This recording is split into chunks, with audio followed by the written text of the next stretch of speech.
not just their own careers, but help others within their teams, within their organization, help other people also drive their careers very well. So I have had a past experience of approximately 28 years where I was in sales, and then I shifted to learning and development, L&D in ACC, where I was leading that L&D team of the concrete business for almost 10 years.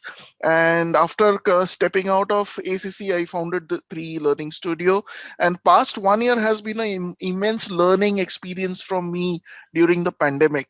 And that's where I started getting to know more about various kinds of assessments that are available out there, and various kinds of psychometric tests, and what are their uses. So I thought, let me share my learning on this platform, share my learning with all of you. And that's why was the original, that's the key idea why this session is happening today. If I you know One of the biggest impacts that I have seen, or we all are seeing, is that through with this pandemic around, with the COVID around, the big one of the most severely impacted things are people themselves. Every individual, every human being has been impacted in some way or the other, and it has changed our interpersonal behavior. It has changed the way we behave with each other. Now, for instance, this platform, this the very way we are meeting with each other. uh, I'm sure, had it been a year back, we would be meeting like this in a classroom kind of environment, where we would be, walking up to each other, greeting each other, seeing each other face to face. But here we are in a situation where we have to, though our voices and our images are there to see, but still the distance is there. Still that, somewhere that it has made everything easy, yet there is some gap that still remains, and that is that gap is what I would say is the interpersonal, which is impacting our interpersonal behavior. What we want to what we really want to understand is, as we move forward in our careers, what shape is going what shape will this environment take? What kind of environment will this actually emerge into? Of course, there will be more and more people will be required to work from home for various reasons, of course. But this will become a emerging norm, where people are required more to work from home rather than travel. Business travel, of course, will go down. There's already there is a lot of industries which are foreseeing that they no longer need to travel across large distances just to meet and greet or sign business deals. So this platform is here to stay. In this platform, two challenges which we foresee is emerging, and one of the first challenges is uh, the skills that we had for you know engaging with people in the real world, in the live world. The skills that we used may not be sufficient anymore, may not be enough anymore to I would say, engage with people on a digital platform. Our skills will now have to change in a very meaningful way, and I believe that it will have to actually go up 2 or 3 notches, so that we are able to engage with each other in a very meaningful way on this platform. So what are those skills? How do we change ourselves? For this, it is very important, not only just this skill. There are other skills also which will emerge. So eventually, it will no longer be it will more be skilled people skills rather than skilled people. you know uh, uh, we all of us have different kinds of skills. We all of us are into different kinds of professions, and we are very skilled and we are very experienced, and or some of us are starting our I would say starting our career journey, and we are getting ourselves skilled. We are focused, we want to develop ourselves in a particular way. But people skills are something that will become very, very important going forward into the future, if we are to sustain ourselves in a platform or in an environment like this, where there is a physical distance between people, where is there a sustained distance between people, where you can see people only through a very, very small window. you know it's like that small window on the side of your screen, where you see each of the participants, you see your host, you see yourself. It is only that much perspective that we will increasingly have. Yes, it actually helps us network much better. It helps us reach out to people across the globe in a very easy, smooth, and a very economic way. But at the same time, all that we can know of that person is that small window. So how do we actually make ourselves more engaging? How do we actually make ourselves more effective? This is something we all have to learn. This is something that will no longer be like it is something that especially we will learn, not just with experience, but we'll have to make certain efforts to learn. uh, Another important thing, you will see that in this emerging environment, the people skills are no longer the domain of just the HR professional. Earlier, what used to happen is that whatever are people behavioral skills, people related skills, the challenges used to be addressed by the HR team. They would intervene, they would do something about it, and the challenges would be addressed. But now it becomes that the HR professionals are also struggling with this kind of an environment. So it will increasingly be each one of us, how we handle our people, our teams.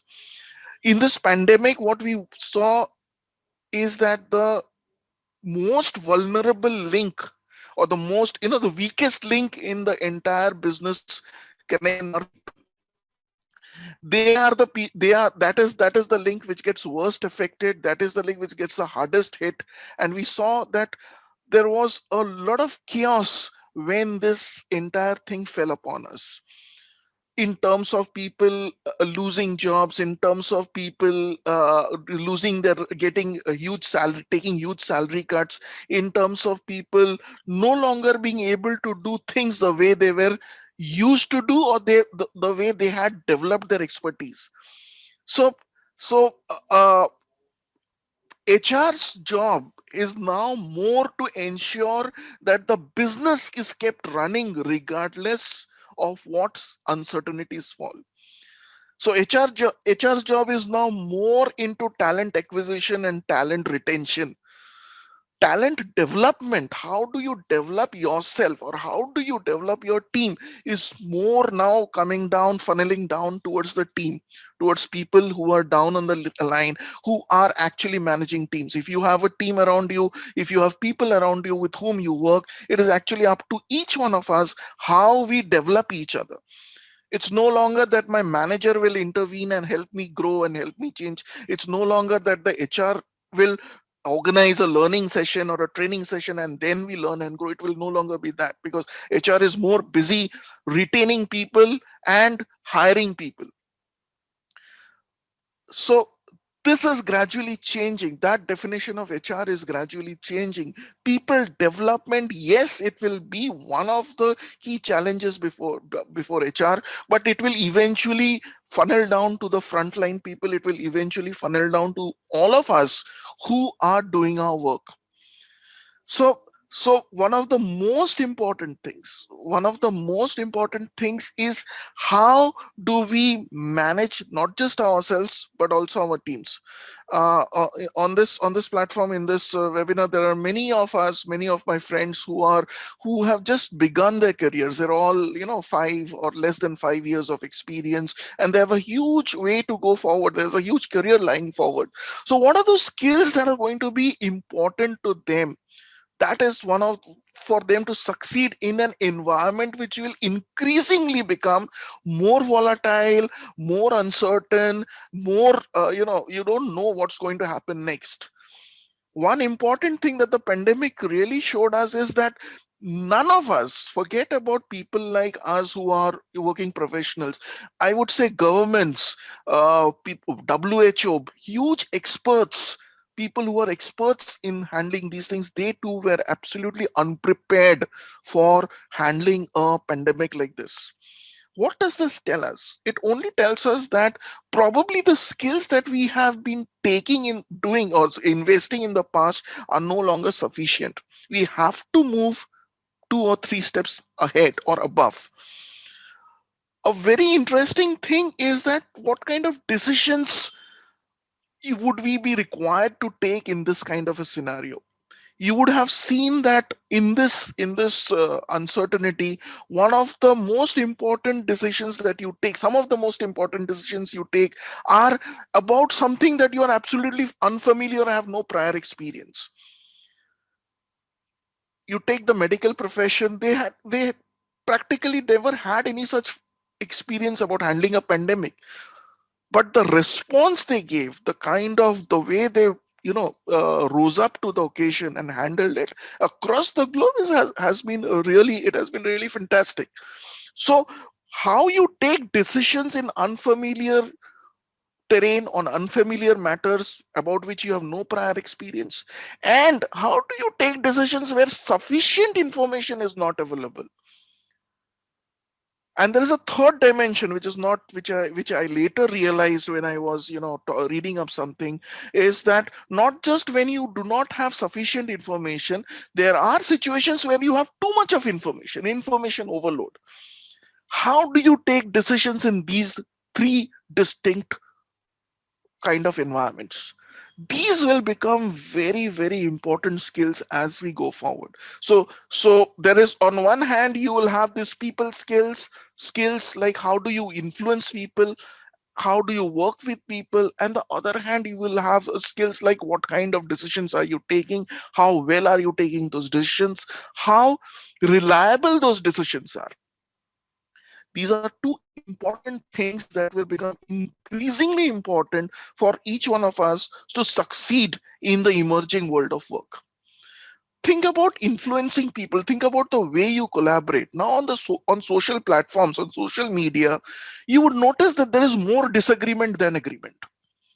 You find one post saying something, there will be 10 people trolling it, saying something else. And then to those 10 people, there will be another 20 who are trolling them. So there is, what we see is there more disagreement, there is more more dissonance of opinions. And imagine that you will have to work within this disagreement, we will have to work with each other knowing that we do not agree on certain key things. So you and I may disagree with so many matters. It could be political matters, it could be religious matters, it could be economic matters, it could be global affairs. We could disagree on so many things, yet you and I will have to come together, sit on the same table, and agree on certain things so that our work progresses. How do we do that?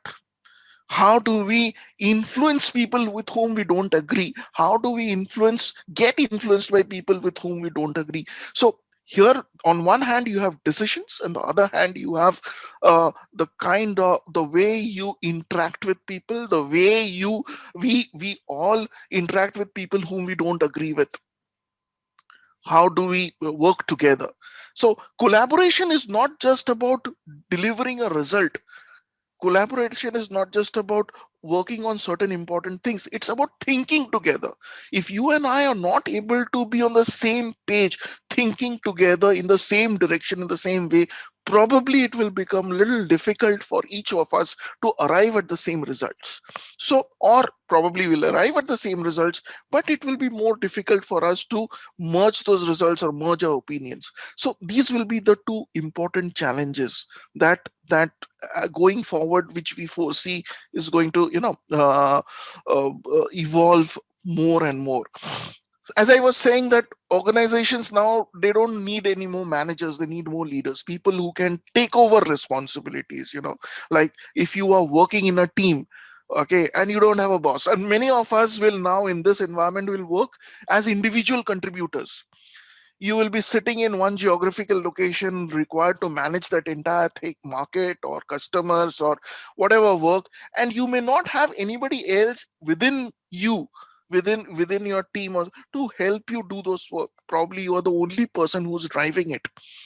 So how do we deliver as an individual contributor, or how do we deliver with together with people who are not familiar with our work, or who do not have, many of us have managers who have not done the work that we are doing, and we always think that chap has never done what I'm doing, how will he manage me? Imagine you becoming a manager of a team where you have not never done that work, but now you are leading the team. How do you interface with the team? Now, HR's job is to ensure that you stay within the organization, that your talent is not lost. HR's job is to get you the best people they think are required by the organization. But getting yourself, to interact, or getting yourself to blend in with your team, with your environment, with your organization, is now more and more up to us individuals. So the question is, who invests in our career growth? Organizations will invest so long as they see a business benefit, a direct benefit. This is called what you call the non-negotiable development. Something that if they do not do, you do not grow, or the business doesn't grow. But what about things which are more people oriented, things which are more behavior related? You will see that these kind of engagements, these kind of learnings will have to be driven more and more by our own selves. It is for our own benefit that we might have to keep on doing this for ourselves, because the environment changes for us. It is we who are sitting in that environment, and we have to deal day in and day out with those environments. So it is up to us how we learn and how we change with that thing. So typically what we are saying is that in the emerging environment, the most important, what defines, what makes you as a success story, if you see, what do we talk about when we talk about, when you go for an interview, you walk into an interview, what do you usually talk about? We usually talk about what we did in the past. That is hindsight, our experience. We usually talk about how we learned in that environment, what we learned in that environment, which is insight, our expertise that we have developed. But how are we going to use that expertise in an unforeseen circumstances? How have we changed or grown as a person? Usually doesn't get captured. I may have done fantastic sales work in my past organization. I was a sales executive, and I was the best sales executive. I used to get awards and bonuses every quarter. I used to get that. But now I am applying for something where I will be the sales manager. I will not be a sales executive anymore. How am I going to use that experience to be a better sales manager, is what people are now looking for.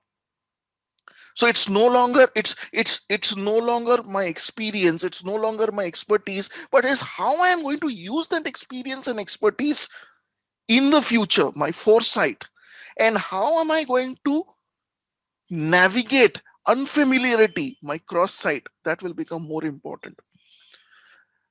I was attending a seminar a few days back, where they said that today, when you appear for an interview today, when you are seeking a job, y- your competitor is not another person who is seeking the same position. Your competitor is not another co-applicant. Your competitor is a person who is already in that job, and most likely your boss. So, so the HR, what people, what organizations are doing is that they are looking at the best talent they already have with them.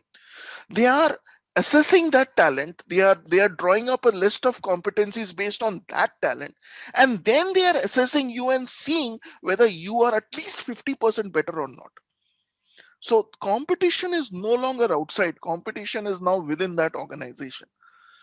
So in that kind of a scenario, how do we move forward? How do we create a success story?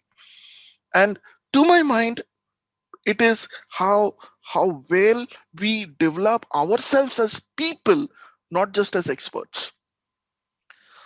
That is going to be a bigger challenge. That is going to be something more important to us. And this is where we come. This is where assessments come in. Now, what does an assess when we talk about assessments, most often we think about personality assessments. Yes, I agree that personality assessments are the most widely used kind of assessments across, and you have so many types of personality assessments. You have assessments which measures personality in various ways. You have this MBTI, you have DISC, you have Big Five. Every organization has its own preferences. But what happens is the organization is doing a personality assessment to see whether you fit into their organization, whether you fit into their culture. We don't do these assessments for ourselves to see what are our strengths, to see what is it that we are lacking. Eventually this will change. Eventually it will be more so, like, what have we done to know ourselves better? I remember sitting for an interview long back when the HR manager asked me, so what have you done for yourself? And I went on ranting about, what work I did and how I did this and how I excelled in that. And he said, I understand all that. It's all written in your resume. I understand that. What have you done for yourself? And I was quite blank at that question. And I said, what have I done? I mean, I have learned all this thing. Well, yes, you have learned, but what have you done for yourself? I didn't have an answer to that question. And he said, if you can't do anything for yourself, what will you do for us? I didn't get that job, of course. I was rejected. But it really drove a point, very, very strongly drove a point, that in our course of career, we do a lot. Passionately we invest in our strengths, passionately we invest in our expertise. And one fine day, that expertise becomes somebody else's expertise, not mine. One fine day, there is somebody else who does it much better, faster, cheaper than I can do. And I don't need, and the organization doesn't need that expertise anymore. So, how do you survive such kind of situations? What an assessment does, what a personality assessment does, it tells you what you do very well and what are your challenges. One assessment, you take only one assessment, it will give you one perspective. But if you take at least another assessment, it will give you yet another perspective. Say, for instance, you do take MBTI. MBTI tells you what kind of a person you are. What type are you? An introverted person, extroverted person? Do you enjoy working in a team? Do you enjoy working by yourself? How do you usually think? Do you like to think in silence, or do you like to think by talking with each other? It will tell you all that. But you look at Gallup, which is another tool. It will not tell you these things, but it will tell you what are your strengths, what is your top ability. What it will give you a list of strengths which are arranged in a chronological order, which will tell you these are your top 5 skills, these are your top 10 skills. Culturally, we always have been taught to invest in something that we are not very good at. right from school, if we were not good at maths, then people will say you focus on maths. If you're not good at languages, people will say you please focus on languages. But Gallup says, and rightly so, says that you focus on your strengths, not on your weaknesses. If you focus on your weakness, if you it is exponentially much, you'll get a far smaller result than what you will get when you focus on your strengths. So if you work on your weaknesses, the progress that you will make is minuscule. It's very small. Conversely, if you focus on what our strengths are, so it will tell me that, look, for instance, if you are a person who thinks very strategically, you are a person who is good at ideating, you are a person who is good at learning. So why don't you focus your abilities there, and why don't you look at jobs which will give you that opportunity? You will excel. And it need not be one job in one industry. It could be, these strengths could be used different ways in different industries, the same strengths. You may be an excellent salesperson in a specific industry, but when you understand that that strength is not my sales skills, but actually my ability to network very well, it is actually my ability to speak very well, or actually my ability to listen very well, then it doesn't matter which industry you go and what you sell. So an assessment actually guides you towards these trends, and that is why we say that assessments typically help you build skills which are shock proof, or which are, I wouldn't say shock proof as such, but which helps you navigate in times like this. Now imagine the hotel industry and the travel industry has been the worst hit. And imagine, and every day you see this on LinkedIn that I am out of job, please help, etc., etc. Now, what is happening is that people are talking about the experience, people are talking about the expertise, they're not talking about the strengths. If they would have talked about strengths, then probably they would have talked about how they can use the same experience in a completely unfamiliar terrain. Some are doing it. I see a lot of posts which say, I am willing to relocate to any industry in any place across the country. Okay. There are people with 25, 30 years of experience. They are saying this because it is the strength that they want to use. It is the talents that they want to use, not their expertise.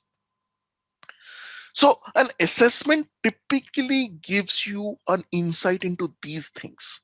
We, I don't remember taking an assessment till probably even 2 years back. I never took an assessment because it whatever little assessments was done, the organization did, and they did it for their own objectives, and those objectives met their requirements. That assessment met their requirements. It did never met my requirements. Today, in this scenario, it is very important that we first understand ourselves. It is very important that we know what are our individual strengths. It's like we no longer depend on somebody else to do an assessment for us, invest in us, understand why we want to do, or then explain to us what is good and what is bad from their perspective. It is time that we do it for ourselves. That is number one that I want to communicate. Number two that I want to say is that one single assessment may not be sufficient. Okay. One instrument, see, a human personality is so dynamic and so complex, it's very difficult to use just one tool and say, it's like trying to use a hammer for every job that you have.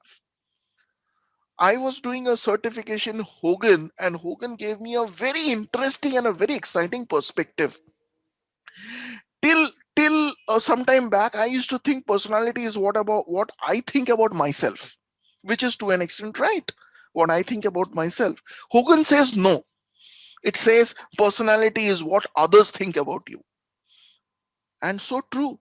In the workplace, it doesn't matter what you think about yourself. It all matters what somebody else is thinking about you, what your managers think about you, what your boss thinks about you, what your peers think about you, what the HR guy thinks about you, what the CEO thinks about you. It doesn't matter what you think about yourself. So how do you arrive at that? How do you know what others are thinking? It's very obvious that you go to somebody and says, "Bhai, what do you think about me?" And they will give you, a very very fair and a very very, what I would say, a fair and a very guided analysis. Oh, well, look, this is how you are. This is what you are. And if you do have somebody like this, you should consider yourself extremely lucky. But most of us do not have that kind of an access. So here is an assessment that can help you understand your what others think about you. Another important thing is that our strengths. It is again like trying to use a hammer for every problem. You use a hammer because the hammer is the only tool. So I know I speak very well, so I'll try to speak in every situation. I know I influence very well, it's a strength, so I try to influence people in every situation, which may not be the right thing to do. So Hogan comes back and tells us, look, that's your dark side. You are overusing your strengths. You are overusing so much that is derailing your behavior. People are not liking it. So you see a Gallup, a Hogan, an MBTI, they offer such complementary perspectives, distinct complementary perspectives. Yes, these assessments are expensive. I'm not saying they're very cheap, but these assessments, but probably you need to do it at least once in 10 years time, in a decade, at least once, because personality doesn't change so fast like other things would change. But that's not the whole story. That's certainly not the whole story. There are other assessments also. There are other smaller assessment, like for instance, you take a personality assessment, and in that personality assessment it comes out that you are a very extroverted person. You are a person who enjoys being with people. You are a person who enjoys talking to people, being in the midst of a social event. You are the heart of a party. You are the soul of a party, etc. But does that mean that you can handle change very well? Does that mean that you can handle uncertainties very well? May not, maybe, may not be, we don't know. So there are other assessments which can go ahead and give you a better insight into that personality. Say for instance, we have tolerance to ambiguity. I don't know, many of you may have heard about it, you may not have heard about it, but these are very small and they are very very specific assessments. A tolerance to ambiguity scale will measure our level of comfort or discomfort when we experience change. All of us have different abilities and different perspectives or different ways of approaching change. We saw this when this pandemic hit us. We saw this. Some of us got very, I would say some of us got very depressed. Some of us got very aggressive. Some of us, just locked themselves into a room, etc. We all reacted to the same reality in very very different ways. So an ambiguity, a tolerance to ambiguity scale will tell you how you are likely to handle or likely to react to change. Similarly, you have a complementary scale called locus of control.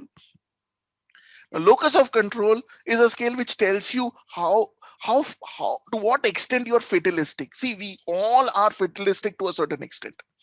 We all believe that to a certain extent it is, there is a factor called luck which is outside our hands. But we all also believe that there's a lot of things that we can do ourselves. So it's a proportion. Which is more? Do you believe more that you can impact things, or do you believe more that it is outside your own hands? It is outside, like for instance, this coronavirus thing itself. Most of us believe that it is something that we were just helpless. We couldn't, as a society, as a country, society, or whatever you want to call, we were not prepared for it, and it is like, it's just luck. It is something that just happened. But how you respond to it, how your actions develop after this, is based on the belief what you can do about it.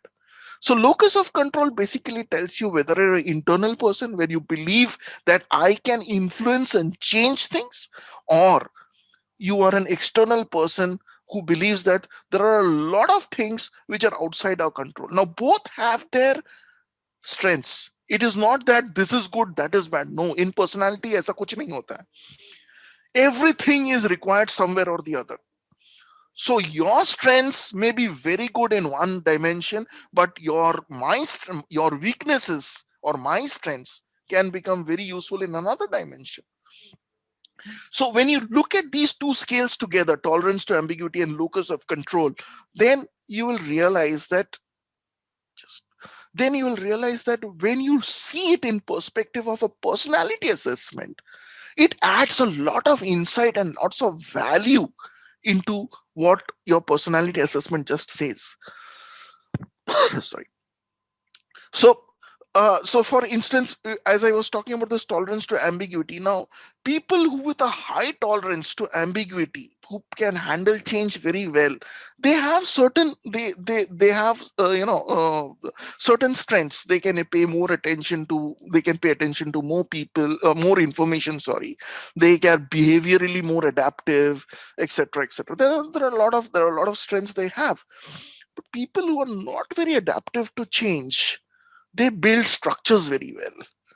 They ensure that whatever change is happening doesn't impact them. They are able to build some kind of an insulation around them. If you look at the insurance industry, if you look at people who work in the insurance industry, are basically building a skill or helping you understand how you are how you respond to ambiguity in a certain way. They are helping you build an I would say insulation against change. And people who believe that you can insulate yourself against change are people who would have a lower tolerance to ambiguity. They will always look out for things which will be change resistant. So both the things, tolerance to ambiguity, if it is high, they will do certain things very well, like they could be very well in entrepreneurs. People who are lesser tolerant to ambiguity, they will ensure that the system stays in place. They will ensure that nothing happens to the system.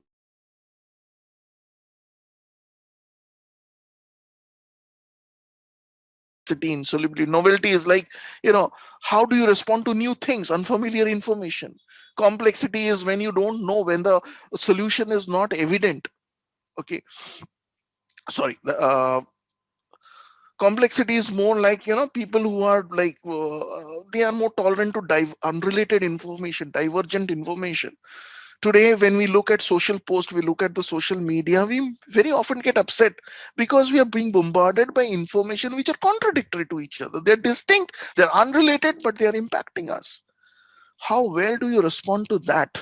How well do you absorb it and take what is necessary? So you see, here is one tool that can give you a deeper insight into a personality apart from just a personality assessment. Similarly,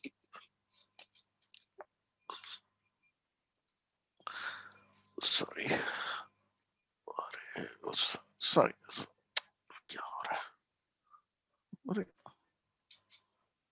just a moment, just missed out something. Similarly, there's locus of control. Okay, so when you take a personality assessment, you take a along with it, you take a tolerance to ambiguity assessment, you take a locus of control assessment.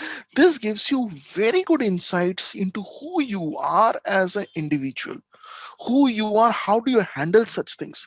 And imagine you do it for your team, you know exactly what you are dealing with, whom you are dealing with. Now imagine somebody who has very low control over ambiguity, tolerance to ambiguity is reasonably low, and you put that person in a place so dynamic that the person cannot predict anything. Nothing stays same the other day. In that kind of an environment, that person will just, the person will not be able to survive for too long, and the person will leave. On the contrary, you put a person who is extremely who has a very high tolerance to ambiguity, welcomes change, he wants to see different things happening different days. Such a person, you put that person into a very structured, a very formal, a very constant kind of an environment, again will not be able to survive. So what kind of work are we doing? What kind of teams do we want to build? What kind of work do we want to do in the future? Remember one thing, these skills are all learnable.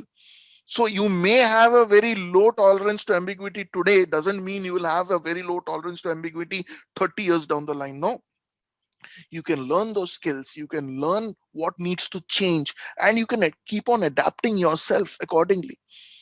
Personality, overall personality may not change, but these skills, these I would say these defining skills here and there can and do change.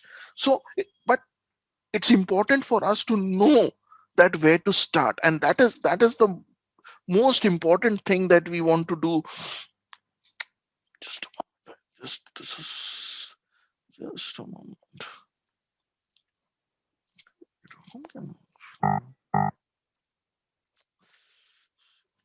Where is it jumping out of the? Just a moment, please. Facing some problem with my.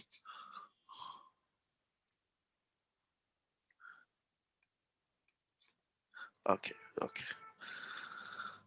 Sorry, I think I'll have to use this. Okay. I'm sorry for this. See, these are kind of things which keep happening, and this is that uncertainty. Okay. So it all depends upon how well you're prepared for these kind of uncertainties. As I was saying, so an assessment is not a silver bullet either. So it's not that many assessment currently I have taken assessment means I've done everything. It's like a map. You look at a map.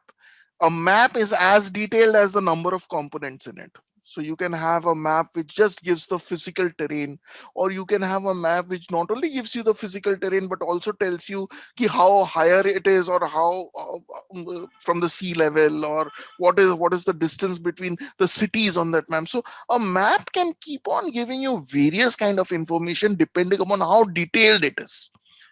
So it may not be accurate, it may not be absolutely to scale, but at least it gives you the layout, it gives you the how the terrain is laid out. So an assessment is like that. It is no assessment will tell that this I am 100% accurate. If I'm telling you that you are like it's a introverted, or you are say you enjoy working with people, it doesn't mean that is the final word. Most assessments will always say that we are as correct as 80 to 90%. The information that we are giving is 80 to 90% correct. There's always a 10% tolerance level which depends upon various factors. But this 80% information that they do give is an extremely reliable information. It may not be an accurate description of a point by point accurate description of who you are, but it definitely gives you some pointers which are extremely reliable, and you can start a journey, you can start your learning journey from there. It basically draws a baseline. It is like taking a test to see how well I understand something. If I want to know how well I understand, say, Hindi, so I might appear for a test and see, okay, how much did I get, and based on that my further training or further learning can be designed. So an assessment is that. It's not a silver bullet. Again, I'm saying it's not a silver bullet. It is not a panacea. It is not a cure for all diseases. It is just the starting point. So, and another important thing is that you must all look at assessments in context of the results of other assessments. One single assessment doesn't give you the complete picture. It gives you a large picture, but if you want a more detailed, deeper and more deeper insights into the information, probably you'll have to supplement it, or probably you'll have to help it with other smaller assessments to really get deeper insights into it. So that's very important. And lastly, I will say that typically, I this very interesting thing that I came across, somebody put it on the net, and they said, look at the 14 tallest peaks in the world. Okay, these are the 14 tallest peaks that we have in the world. That is right from Shishapakma to Mount Everest. And you see how the peaks scale up. You see, right from the lowest, I mean, the 14th peak, that is Shishapakma over here, which is just 8,027 meters, till Show OU, that is 8,201 meters, that is the sixth peak. You see that they rise very slowly. There's the differences are like 7 meters, 17 meters, 29 meters. They rise very slowly.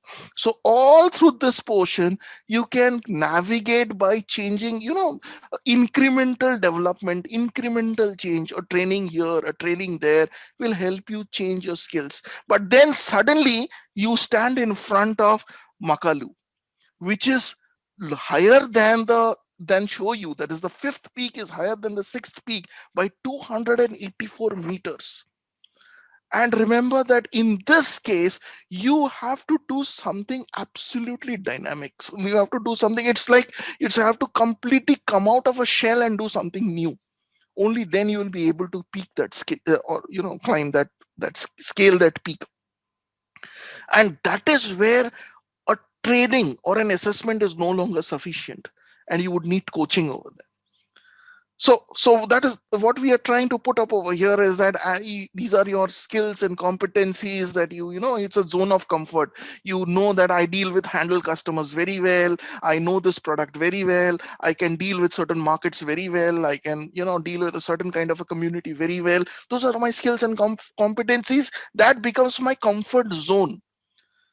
But then suddenly I am put in a situation where I have entered a zone of discomfort, where I have to do things which I have never done before. I am in a situation, in a terrain which I am absolutely unfamiliar with.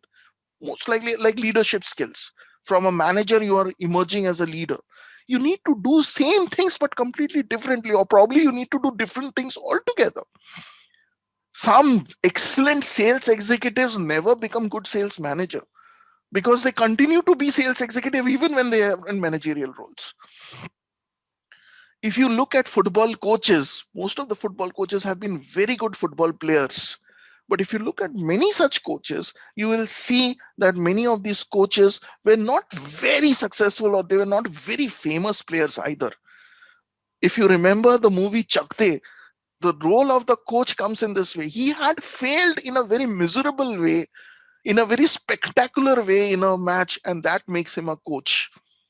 So when you want to transform yourself, when you want to suddenly climb a peak which is as high as an additional 284 meters, you must do something. You must do something which you have not done before, which you are not familiar with. Only then you will be able to, and that is where assessments, besides assessments and training becoming crucial, you need coaching. Unfortunately, in the Indian job world, or in the Indian world of work, coaching is not seen as extremely, is not seen as extremely necessary. But let me tell you something. People ask, how will you coach me? Have you ever done my job? If you have never done my work, how will you coach me?